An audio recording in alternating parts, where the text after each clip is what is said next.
purely a matter of revelation over ruling science. And that is as follows, that when they believe in the human theory of evolution, at some point, and they don't postulate to you that they know exactly when it happened, but embedded in the theory is that there is some point when this evolutionary transition happened. In other words, there is going to be the quote-unquote first human being. And that first human being's parents were non-humans. They were whatever you want to call them, an ape, a gorilla, a chimpanzee, or whatever. That is not possible for us, because we believe that Sayyidina Adam alayhi salam was the first human being, right? And not only do we not believe that his parents weren't apes, we don't believe that he even had parents at all. So the whole concept of how we believe the human species started. For us, Allah subhanahu wa ta'ala created the first human being in Jannah, right? Forget any type of evolution. It's not even a type of procreation. It's direct khalq, direct creation of Allah subhanahu wa ta'ala. And then that perfect human being, in terms of Sayyidina Adam alayhi salam, was completely possessive of his full intellectual faculties. He descended to earth, and all of human beings then. The second step, Hawa alayhi salam, right? Coming from him. That's also something they would never accept. So our view of the origin of humanity cannot be explained logically or scientifically. It's simply based on the belief in the Qur'an and Sunnah. And there's no way anywhere in the world that somebody could study science and come up with a refutation of human evolution. And at least you could refute it through genetics, you can do other things. But to convince the evolutionary biologist of the Islamic view of the origins of humanity, there's no way you can do that on their terms. It's impossible. Right? Because our first terms are the Qur'an and Sunnah, and their first terms are logic and science and evidence and fossils and genetics. And these two things they're not entirely incompatible, but when it comes to this particular issue, it's irrelevant for us. They can find all the evidence they want. For us, say the first human being was the direct creation of Allah, did not evolve from anything, was not even born from any female's womb, was directly created from Allah subhanahu wa ta'ala. And that first human being was completely possessive of his intellectual faculties. And so there are many things, like what I'm trying to illustrate from this example, is that Islam does not in any way claim that it can reply to the answers or the challenges of everybody on their terms. There's no way you can do that, right? Islam is an invitation to leave those first principles and accept Allah subhanahu wa ta'ala, right? So if you talk about Iman billah, Iman bil risala, Iman bil akhirah, you have to accept those on Islamic terms. And even the greatest of Muslim minds, Imam al-Razi rahimahullah, many of the ulama, the mutakallimin, they might have put forth logical proofs to prove the existence of God or the omnipotence of God, or etc., etc. But at the end of the day, you cannot logically prove the existence of God. Even if I was to suggest to you that somebody could do that, there's no way you can logically prove the Quranic God concept. In other words, at most you could convince somebody logically that there's one Supreme Being. But the fact that that one Supreme Being is Rahman, the fact that He is Hannan, the fact that He is Mannan, the fact that He is Al-Jabbar, the fact that He is Zu Intiqam, the fact that He is Al-Aziz, there's no way. So you cannot logically bring someone to the Islamic God concept. They have to submit to revelation and prophecy. So it's not even a fard kifaya. And it's never been the case. It's never, Imam al-Ghazali and the other ulama never tried to do this. They never tried to refute foreign theories by accepting their terms. And neither do Timothy Winter and Sherman Jackson. They would think that they can use Max Weber or other Western scholarships to prove anything Islamic. Now, everybody might come to Islam through their own individual discovery, and that is a very good thing. And to some extent, for purposes of knowledge, a person can benefit from the Western social sciences, because it is true that many of these thinkers were genuinely, sincerely looking at the big questions. What is a human being? What is the nature of human life? What should an ideal society be like? And to the extent that there's nothing in their thought that goes against the Qur'an and Sunnah, Islam does not demand you to reinvent the wheel.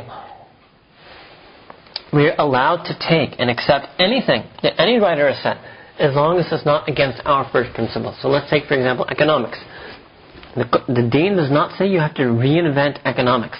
You can borrow from all of the great economic thinkers of the past, as long as you use their thought to fulfill the maqasid or the purposes or the objectives of the Sharia, or you don't do anything that's against the Qur'an and Sunnah. That is perfectly fine.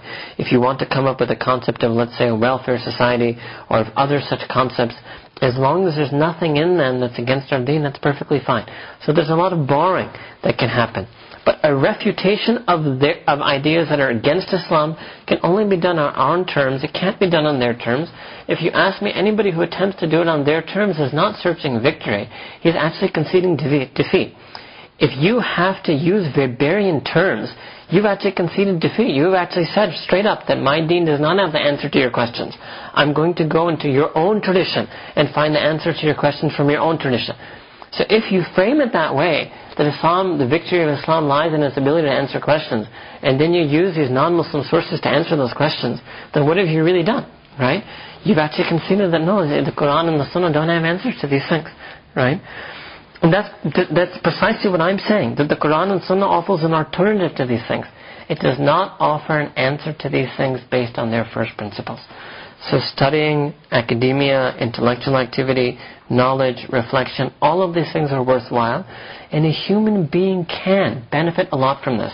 What I want to make sure people don't confuse is what Allah subhanahu wa ta'ala in the Qur'an al-Kareem has said is yaqeen. That is something to do with our iman, right? It's very interesting. It's a very interesting debate that took place amongst the early ulama, and Imam Abu Hanifa rahimahullah and Imam Ashrafia rahimahullah have different positions on this. And the question is as follows, that if somebody asks you, are you a believer, should you respond, Ana mu'minun insha'Allah, or should you say, Ana mu'min? So Imam Ashrafia rahimahullah says that you should say insha'Allah. Why? Because you should think that I'm a mu'min, but it's possible, I'm not sure, or it's only due to the mashiat or the wish of Allah subhanahu wa ta'ala that I would be persistent and constant on my iman, and I would die in my iman. Imam Hanifa says no, you should not say insha'Allah, it's makruh. You should say ana mu'min. You should be firm, you should have husn zan, you should do izhar of istiqamah, right? Not because maybe you think that the strength of iman in your heart is so strong, but the things that you have iman in other words, Allah subhanahu wa ta'ala, Rasulullah sallallahu alaihi wasallam, akhirah, etc., are such unshakable things that although my own individual heart might be shakeable, my imaniyat, the things that have iman are absolutely unshakable. That's why I can say with yaqeen, right? And that's really what we have to be clear about. So if a person is thinking that no, what do I do if I'm having doubts of faith, I'm having skepticism? So that means that person is saying, how can I get yaqeen? Allah subhanahu wa ta'ala says in the Qur'an al-Kareem, listen carefully. Allah subhanahu wa ta'ala says, فَاعْبُدُوا اللَّهَ حَتَّى أَن تَأْتِيَ الْيَقِينَ. That you should do ibadah of Allah subhanahu wa ta'ala. Keep worshipping Him. Keep praying to Him. Keep making your salah, your tilawah, your dua, your dhikr, your istighfar, your salawat, your reflection, everything. Keep worshipping Him. Hatta an ta'tiyal yaqeen, until such a point that yaqeen is bestowed upon you. So it means that Allah subhanahu wa ta'ala could have said, right, fata'akkalu, use your akal, hatta an ta'tiyal yaqeen. He could have said fatadabbaru, reflect and ponder, hatta an ta'tiyal yaqeen. Allah subhanahu wa ta'ala could have said fatafakkaru, reflect, hatta an ta'tiyal yaqeen, until yaqeen comes to you. No. Allah subhanahu wa ta'ala said ibadah, right? And this is really, if there's an individual seeker who's seeking out Allah subhanahu wa ta'ala and is worried that I might have a lapse in faith, or what can I do to make sure I'm not shakeable, the answer to this is not even our own ulum, let alone the ulum of people outside of Islam. The answer to this clearly in the Qur'an is deen, is taqwa, is ibadah, is tahara, is dhikr, is salah, is tilawah. It's through these things that a person gets yaqeen. And that is experiential knowledge. So to dismiss experience and to suggest that logic is the only way that a person can attain this. Logic is a way that you can refute them on their terms. And that's a worthwhile task. I personally don't think it's fardh kifaya, but that's worthwhile. If somebody can do that, and sometimes I try to do that, right? That's wonderful. If you can actually expose the inner hypocrisies or inner contradictions of secularism or whatever using their own writers or using non-Muslim writers. That's a worthwhile exercise. But that exercise does not bring you to yaqeen and iman. That's a totally separate thing. It's an ilmi activity. Within our own deen, ilmi activity can bring you to many things. But if you want yaqeen, Allah subhanahu wa ta'ala said it's worship, it's spirituality, it's your inner development that will bring you to yaqeen in Allah subhanahu wa ta'ala. Once you have yaqeen that the Qur'an is haqq, you have yaqeen in the ta'limat al-Nabi and the Sunnah of Rasulullah sallallahu alaihi wasallam, then the Qur'an and the Sunnah are hakim. The Qur'an and the Sunnah adjudicate and they will judge and decide amongst all of these other things. Without that judge, then our life is a mystery. And really, that's really the superiority of revelation and prophecy. That these people are banging, even though they might be sincere, they might be humanist, but there's only so far they can go. It's only Allah subhanahu wa ta'ala through revelation and prophecy who can actually tell us what is the ideal type of human being, and what is the ideal human society, and the ideal human polity. So we have to separate three things then. One is the benefit, and to the extent to which the benefit of whatever knowledge outside the deen of Islam, it has a benefit. Its use, its utility, its function, its purpose, it has all of that. But everything has to be given its relative place. Secondly, the benefit of the ulum of the deen, specifically, right, the writings of the great giants of this Islamic intellectual tradition. That also has a much greater benefit than the first category, but it also has a particular relative place in Islam. The third thing is the ulum of the Qur'an and Sunnah, right? So there's a gradation. That's the highest type of ilm, which is, again, revealed ilm. Even the Sunnah is a type of wahi. Rasulullah, the words were of his own choosing, but the meanings were inspired by Allah subhanahu wa ta'ala. And then the fourth thing is outside ulum altogether.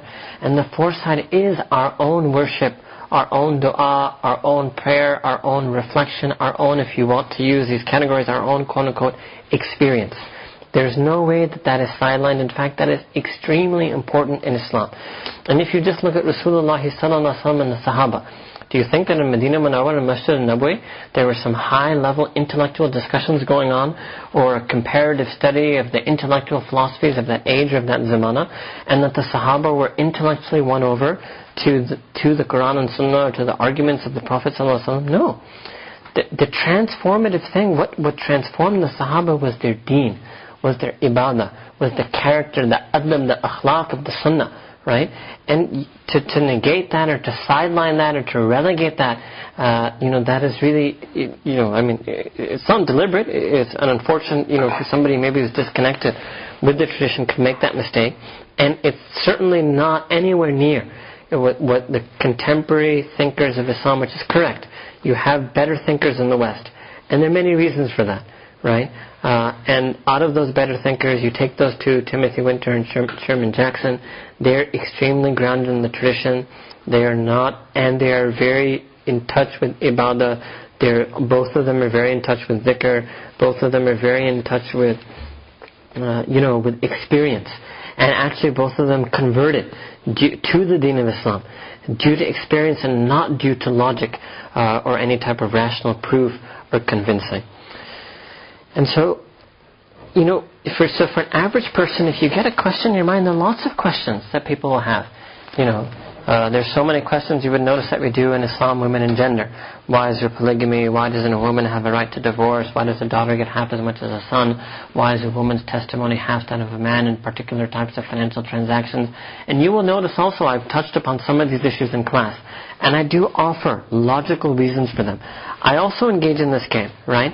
That to some extent, to whatever extent you can use logical arguments to appease our doubts and concerns, that is fine. But at the end of the day, and it should be very clear, the real reason why a daughter gets half as much as a son is simply because Allah subhanahu wa ta'ala said it to be in the Qur'an. And not only did He simply say that, but there must be some hikmat in that, and that hikmat actually transcends our reason.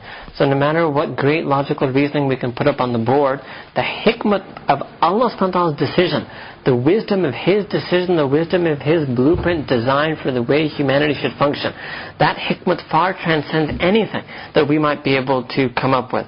That might be just a mercy of Allah subhanahu wa ta'ala upon the members of this ummah, that He has enabled, He has rewarded the ulama, that when they used to dive deep into the oceans of the Qur'an and Sunnah, He would give them these understandings, these ma'ani, these ma'arif, and they would emerge from them and they would do tafsir, explain these things in ways that would maybe appeal to our aql. But the fact that it appeals to our aql is not its justification. Its justification is because it's the word of Allah subhanahu wa ta'ala, and it is a ruling in the Qur'an al-Kareem. And it's very important to make that clear, because if we set this up for ourselves, I'll be honest with you, right? If you look at a US campus, and I'll agree with you, 10% of the Muslims prayed Jummah. Out of those 90% who didn't pray, you know what, in Chicago, 80% of them had read Weber. So if you think reading Weber brings you to the deen of Islam, well, go back to the 90% of people on your campus who weren't praying Jummah, right? 80% of them had read Max Weber. If 80% of them had read Ghazali, I bet you the numbers of prayer would have increased. Okay, so if we set it up this way, right, it's very dangerous, because if a young person is taught that no, I have to do this, what happens if that person reads Weber is not convinced, right? It's part of your own experience and your own outlook